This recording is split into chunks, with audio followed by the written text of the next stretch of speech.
Hello everyone. Uh, Today we will read about the non-renewable natural resources.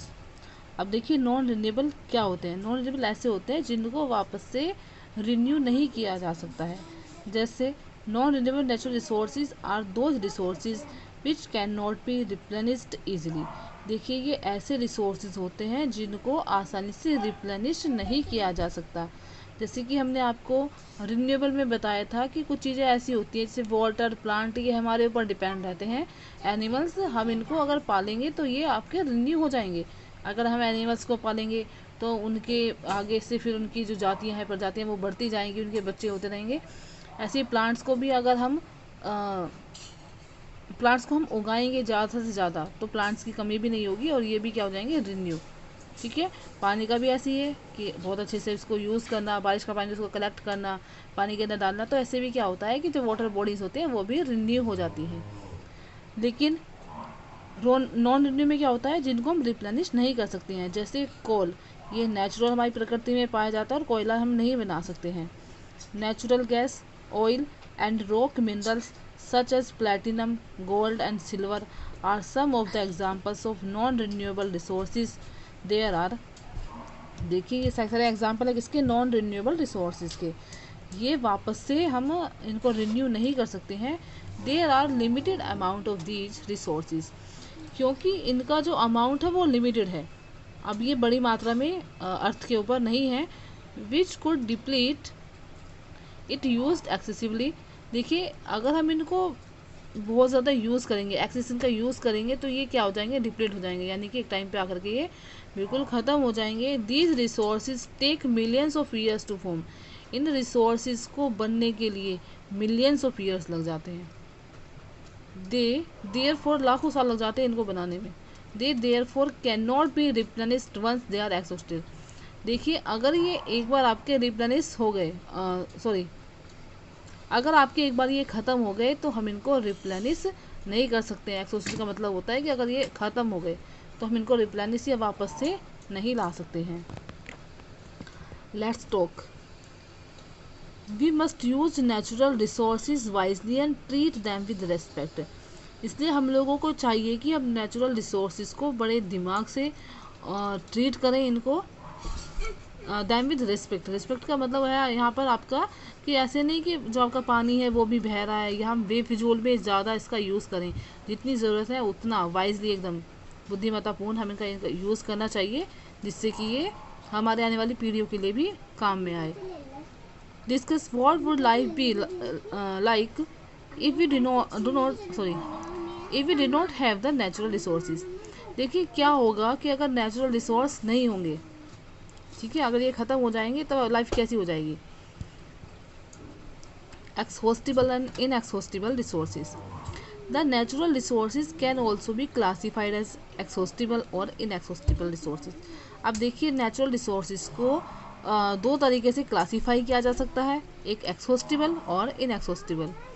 If a resource can not be replenished at the same rate at which it is used, और if it takes a very long time to be replaced, then it is considered to be exhaustible। देखिए exhaustible कहते हैं कि जो resources आपके ख़त्म होने वाले होते हैं, जिनको हम रिप्लेनिश नहीं कर सकते हैं, तो इनको exhaustible बोला जाता है। एग्जाम्पल ऑफ exhaustible resources के एग्जाम्पल कौन कौन से होते हैं, मिनरल्स जो खनिज पदार्थ होते हैं, coal and petroleum.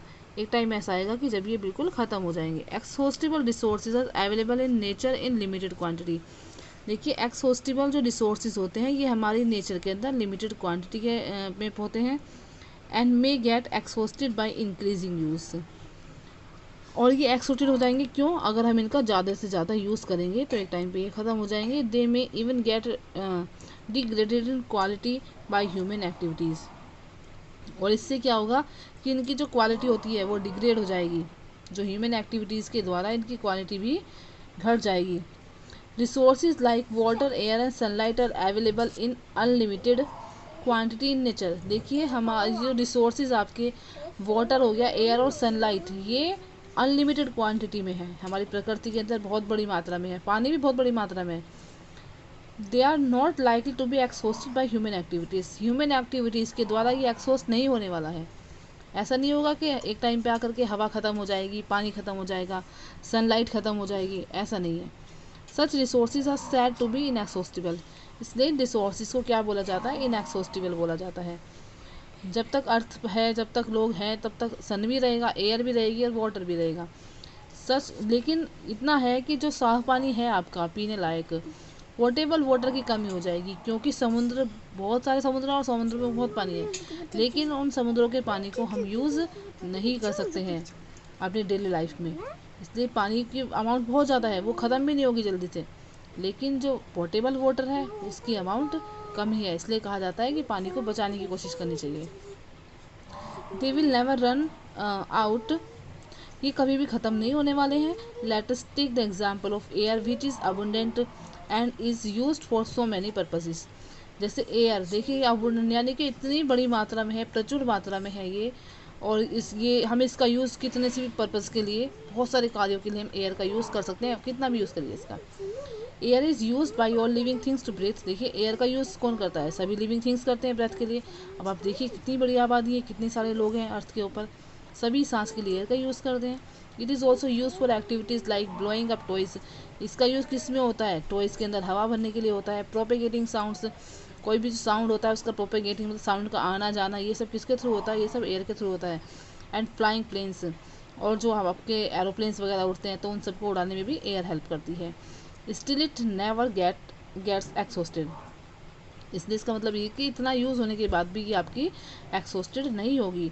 The sun is also an inexhaustible resources, देखिए सन भी एक ऐसे ही रिसोर्स है जो कभी ख़त्म नहीं हो सकता।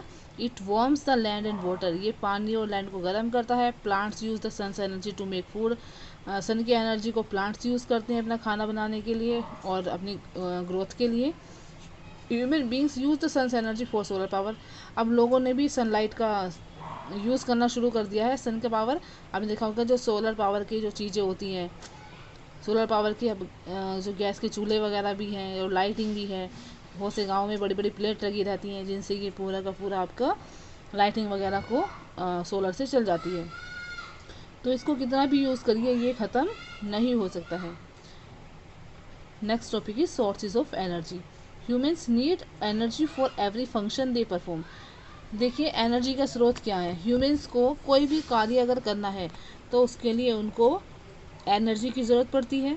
Energy is required for domestic use, energy का यूज़ किसके, जो डोमेस्टिक घरेलू कार्य होते हैं उनके लिए किया जाता है, इंडस्ट्री में एंड एग्रीकल्चरल।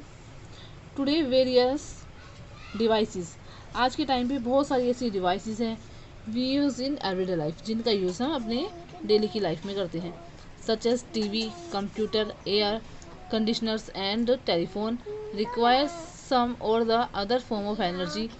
अब देखिए ये क्या हमारा एनर्जी की अलग अलग फॉर्म इसमें यूज़ होती है, ठीक है।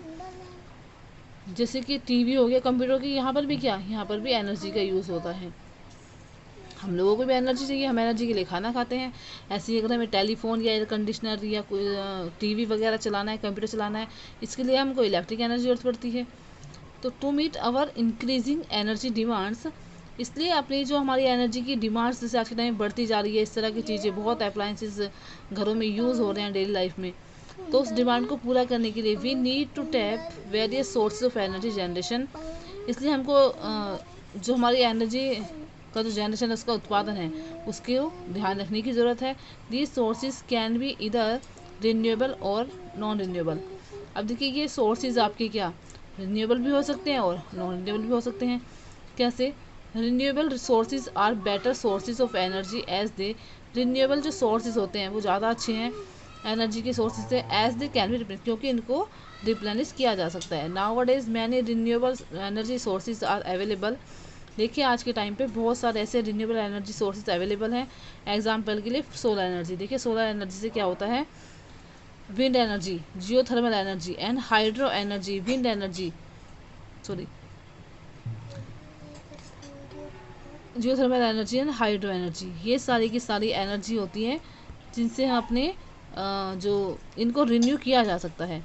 Still we get most of our energy from non renewable energy sources such as coal, और जो आपका नॉन रिन्यूएबल एनर्जी होती है वो होती है coal, petroleum and natural gas, commonly known, जिनको फॉसिल फ्यूल भी कहा जाता है। फॉसिल फ्यूल एक टाइम पर आकर के आपका ख़त्म हो जाएगा। जो हाइड्रो एनर्जी है, इन सबसे कार, गाड़ियाँ, ये सब चीज़ें चलने शुरू हो गई है। विंड एनर्जी से बड़ी बड़ी जो विंड मिल्स होती हैं वो चलती हैं। तो ये एनर्जी आपकी रिन्यू की जा सकती है, इनको रिन्यू हम नहीं कर सकते हैं।